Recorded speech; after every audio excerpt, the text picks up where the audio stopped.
তুরস্কের জনপ্রিয় শরবত আয়রানের রেসিপি নিউজ জাগো নিউজ 24.com।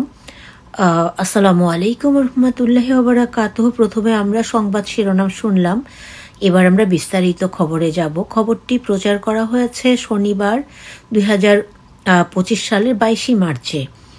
সারাদিন পানাহার থেকে বিরত থাকার পর একটু প্রশান্তি পেতে কে না চায়। তাই তো ইফতারের শুরুতেই শরবতের জন্য মরিয়া হয়ে ওঠে ছোট বড় সবাই। ইফতারে থাকে বাহারি সব শরবত, বেশিরভাগ সময় লেবু বা বিভিন্ন ফলের শরবত থাকে ইফতারে। তবে আজকাল স্বাদে ভিন্নতা আনার জন্য অনেকে ইন্টারনেট দেখে বানিয়ে নেন বাহারি সব শরবত।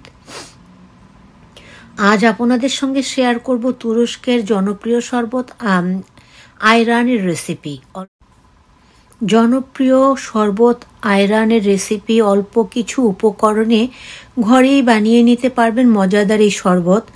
উপকরণ: 2 কাপ টক দই, 2 কাপ ঠান্ডা পানি, আধা চা চামচ গোলমরিচের গুঁড়ো, সামান্য ভাজা জিরার গুঁড়ো, আধা চা চামচ বিট লবণ, 1 টেবিল চামচ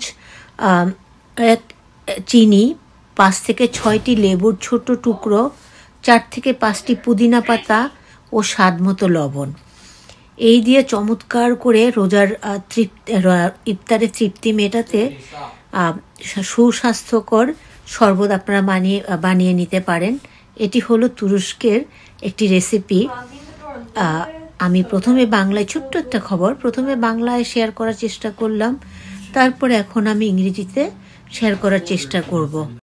now I share this Bengali from English, this juice recipe, obviously healthy recipe, okay. Our news Jago News 24.com recipe for the popular Turkish sharbat ayran. Who does not want to get some peace after abstaining from food and drink all day? That's why everyone, young and old, is desperate for sharbat at the beginning of iftar. Iftar includes all kinds of seasonal sharbat. Most of the time, lemon or various fruit sharbat is included in iftar. However, these days make all kinds of seasonal sharbat to bring a difference in tasty.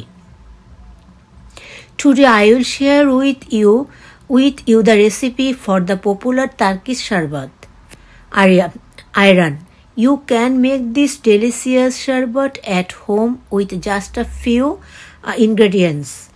2 cups of sour curd, 2 cups of cold water, half a teaspoon of black pepper powder, slightly roasted cumin powder, half a teaspoon of beet salt, a tablespoon of sugar, 5 or 6 small slices of lemon, 4 or 5 mint leaves, and salt to tasty.